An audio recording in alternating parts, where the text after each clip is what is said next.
Les houris, en islam, souvent cités par les islamophobes comme étant immoral, pas pertinent pour un livre religieux. Bah là, il faudrait qu'ils me disent c'est quoi ce qu'ils leur reprochent, Atlas. En fait, il faudra me dire qui, parce que les islamophobes disent, parce que les islamophobes disent, en général, je m'en fous de ma religion, c'est pas. Mais moi, j'aimerais entendre leurs arguments. C'est que les houris aux grands yeux, pourquoi, qu'est-ce qui serait immoral en fait en les décrivant? Voilà. Parce que souvent on dit, et ça c'est malheureusement c'est pas écrit en arabe dans le Coran, et c'est souvent d'ailleurs ce qu'on leur dit, c'est ne vous limitez pas à des traductions en français. On va te dire par exemple que les houris elles ont des gros seins, de grosses poitrines. Alors c'est pas exactement ce qui est écrit en arabe dans le verset, mais en fait on décrit des houris comme étant de très belles créatures du paradis quoi. J'aimerais savoir c'est quoi le truc immoral. Déjà, c'est quoi la morale des gens qui critiquent ça? Sur quoi ils se basent? C'est quoi leur valeur morale? Et ensuite, en quoi ça contrevient au Coran, à la morale islamique ou... C'est ça que moi, j'ai pas compris. Si tu pouvais me dire plus de... me donner plus comment dire, de description du truc. Parce que dire houri au paradis, sexualité au paradis, je vois pas ce qu'il y a d'immoral là-dedans, en fait. Y compris dans un livre religieux. Alors, c'est pas immoral... Et ce qu'ils veulent dire, c'est regardez, les Arabes sont des pervers. Encore une fois, moi je comprends pas où la perversité. Il faudrait me définir la perversité. Avoir des rapports sexuels au paradis, en quoi c'est pervers? Il faut admettre alors que sur Terre, quand un athée ou un islamophobe ou je sais pas quoi a des rapports sexuels avec sa femme, c'est un pervers. Ou s'il a des rapports sexuels avec des mineurs, ce qui est visiblement un trait caractéristique de ce qui se passe en France aujourd'hui. Hein, ou avec des enfants, parce que la France, c'est comme pédolande. On pourrait leur dire, bon, ou les faire une battle de perversité, pas de problème. On va dans Paris, là, les clubs échangistes, les cinémas porno. Il y a des endroits où il y a des gens qui vont, hachekoum, désolé, mais se masturber dans une salle où il y a des gens qui ont des rapports sexuels. On en parle de ce niveau de crasse ou pas?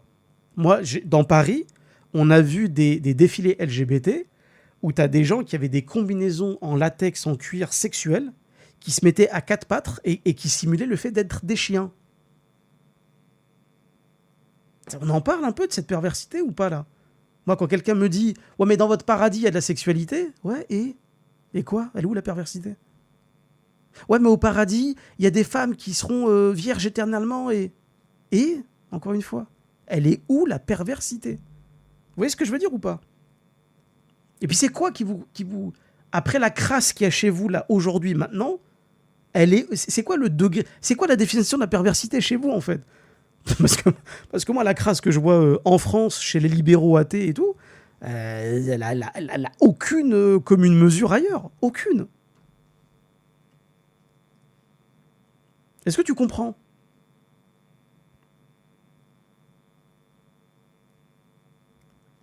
Exactement, les soirées chemsex, tout à fait. C'est exactement ça. On en parlait d'ailleurs d'un élu qui est mort, je crois que c'était en Aquitaine, un proche de Bruno Retailleau. Le mec, il est mort dans une soirée chemsex, donc une orgie machin avec des drogues. Excuse-moi, mais quand t'as des gens qui ont ça chez eux, et c'est quasiment devenu une norme de société bourgeoise de la République, là, t'as envie de leur dire ferme ta gueule sur le Coran, le paradis et la sexualité, en fait. Tes doigts. Mais non. Ils vont te dire, ouais, t'es pervers. Donc c'est ça, en fait, que tu comprends ce que je veux dire. Je sais plus qui a posé la question, je suis désolé, mais faudrait me donner leurs arguments, quoi. Moi, honnêtement, je sais pas ce qu'ils ont vraiment à dire, quoi. Sur les harems pour dépeindre... Oui, tout à fait. Exactement, je dis. Tout à fait.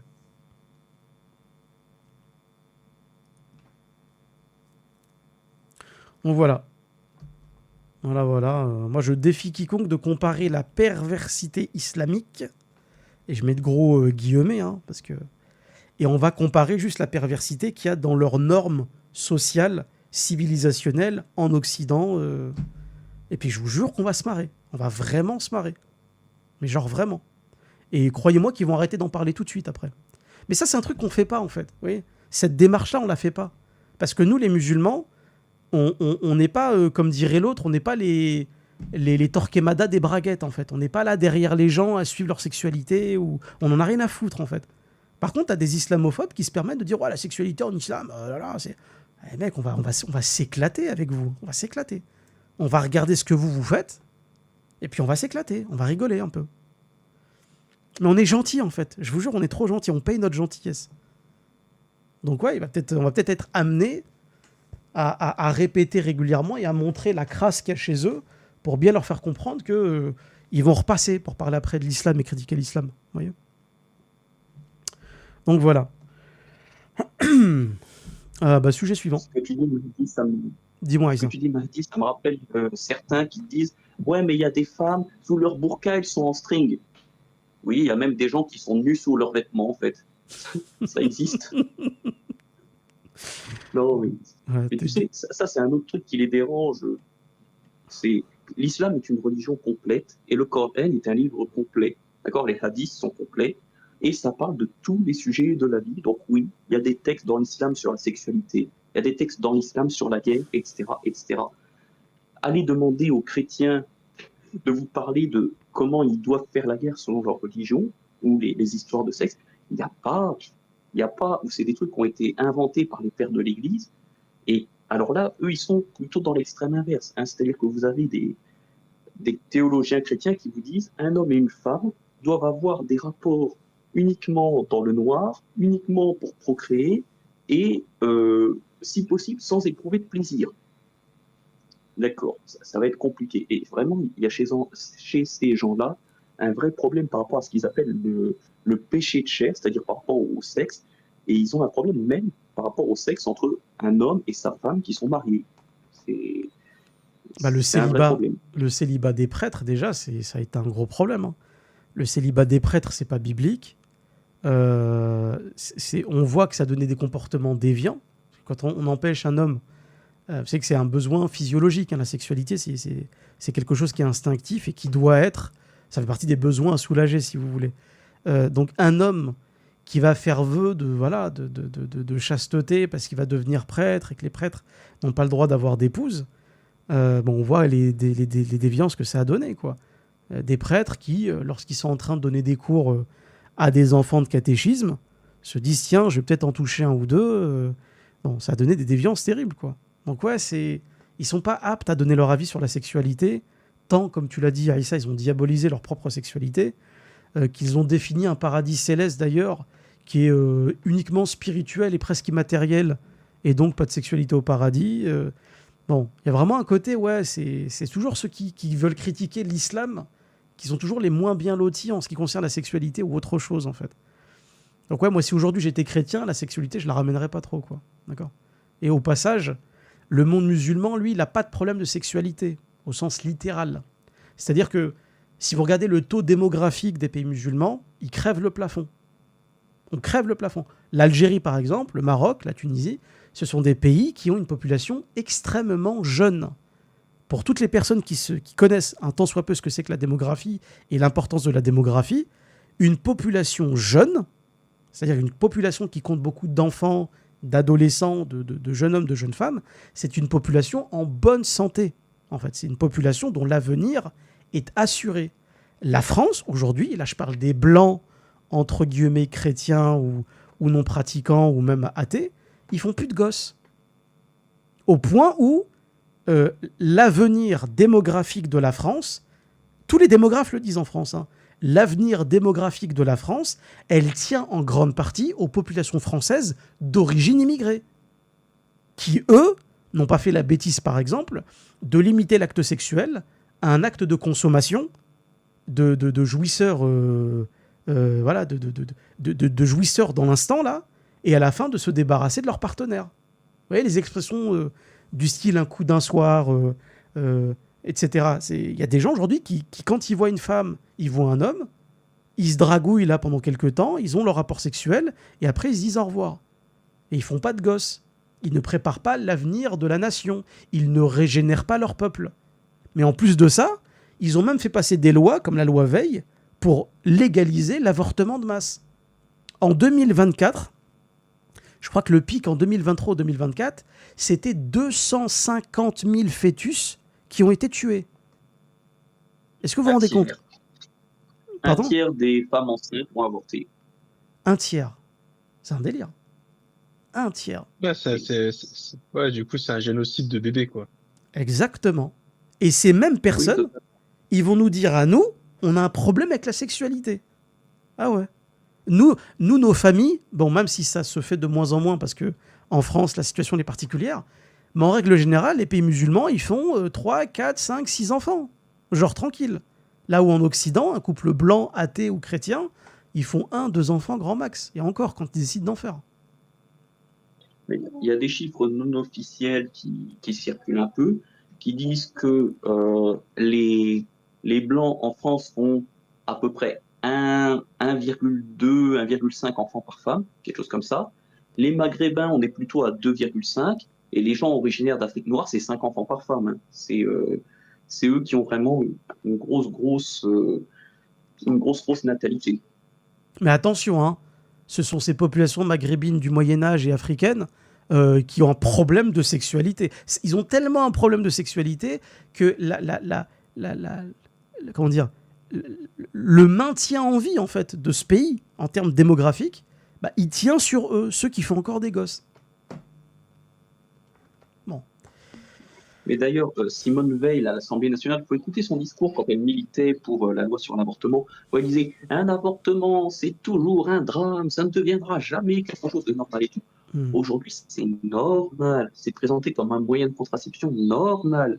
Vous écoutez les filles, c'est ah bah j'ai des rapports avec mon copain sans préservatif, mais c'est pas grave, si jamais je tombe enceinte, j'irai avorter. Normal. Il n'y a aucune prévention qui est faite sur les dommages psychologiques, il n'y a aucune prévention qui est faite sur les dommages physiques, parce qu'un avortement, même au niveau physique, c'est grave, d'accord. Après, ça peut créer tout un tas de problèmes, et même si ça ne crée pas de problème au moment de l'avortement, après, ça augmente les risques de fausses couches, etc., etc. Il n'y a aucune prévention là-dessus, c'est vas-y, normal, éclate-toi, c'est pas de Ouais, et puis, problème. non, mais t'as raison. Et en plus, en fait, c'est surtout la banalisation de la vie, en fait, de tuer la vie. Bah, tout comme d'ailleurs la loi sur l'euthanasie là qui est sortie qui est sortie cette année. Tu sais, c'est en fait en France, on a vraiment, tu sais, un peu une ambiance de mort en fait. Tu sais, une ambiance où on peut tuer, enfin, comme ça. Et ça, je trouve que ça, pour le coup, ça reflète vraiment en fait le vide spirituel en fait enfin, des sociétés occidentales en fait, parce que enfin avorter dans l'essence en fait c'est pas rien, c'est censé être un truc de fou normalement en fait, c'est quand même tuer un enfant qui est censé naître quoi. Exactement, ils ont désacralisé la vie. Pour eux, la vie, ça n'est rien. D'ailleurs, même quand ils expliquent, vous savez, l'avortement, il y a souvent des discours de cons comme ça qu'on entend de la part des pro-avortement qui vous disent ouais, mais avant tel nombre de semaines ou tel nombre de mois, c'est pas vraiment un être humain. Si, c'est un être humain, sauf qu'il n'est pas totalement formé, qu'il ne réagit pas comme nous ou de manière très complexe à son environnement extérieur. Oui, c'est vrai, un fœtus, ça se développe. Il y a des étapes du développement de l'embryon, du fœtus, etc. Mais même dans ce discours de merde là, ça tend vraiment à dire ouais, mais en fait, c'est rien du tout. Donc on peut s'en débarrasser. Ah, c'est quand même la vie, merde. C'est pas rien, quoi. Et ouais, c'est ça. Terrible. Et puis cette boîte de Pandore de dire non, mais ça, c'est pas vraiment un être humain. Vous voulez vraiment l'ouvrir? Est-ce qu'un homme avec un cœur artificiel, c'est encore un être humain? Si on lui met un poumon en plus, on peut aller loin là-dedans. C'est ça. Ouais, ça peut aller très très loin si on développe le truc. En tout cas, voilà, juste pour terminer sur le sujet, les musulmans n'ont pas de problème de sexualité. La démographie le prouve. Le nombre de mariages le prouve. Le fait que aujourd'hui, les musulmans, ils sont en couple, et ce par millions. Bon, un problème de sexualité avec leur religion, je sais pas, moi, ça se traduit comment, en fait? C'est ça, le truc. C'est au-delà du baratin dans votre religion, il y a écrit ça. Moi, par défaut, ma réponse, c'est oui, et on s'en bat les steaks de ton avis. Vous voyez, faut aussi arrêter de se justifier sur des trucs qui sont ridicules, quoi. Ouais, mais les houris du paradis, la virginité, et oui, et on vous emmerde, en fait. T'y crois pas? Bah voilà, bah, passe ton chemin, dégage.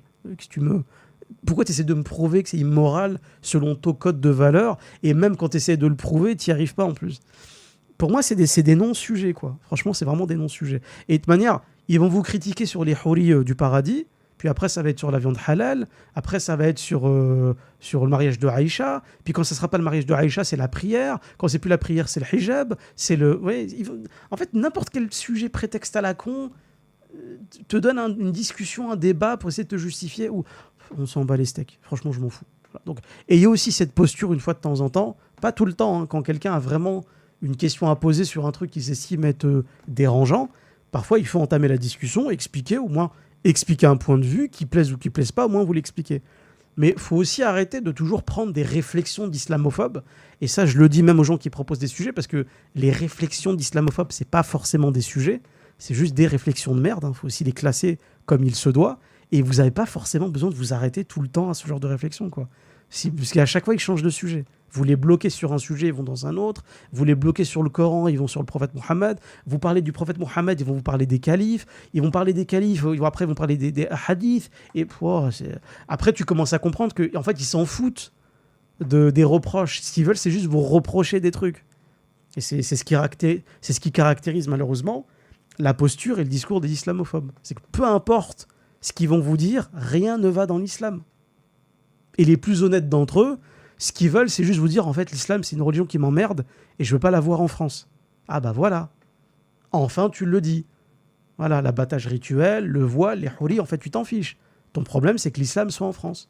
Voilà, dis-le. Et ça, malheureusement, il faut être capable de le dire. Et surtout de leur dire. Il faut arrêter de tourner autour du pot, en fait. Il y a des gens qui vont prendre des sujets prétextes pour vous attaquer, alors qu'en réalité, ce qu'ils veulent dire, c'est un truc beaucoup plus simple. Votre religion, on n'en veut pas en France. Allez droit au but. Voilà, arrêtez de perdre votre temps et toujours Et vous des fois, c'est justifier. même pas une question de religion, c'est une question de couleur de peau. Aussi, c'est vrai. C'est vrai. Des fois, ils vont cacher leur racisme derrière une critique de la religion. Donc oui, tu as totalement raison, Issa.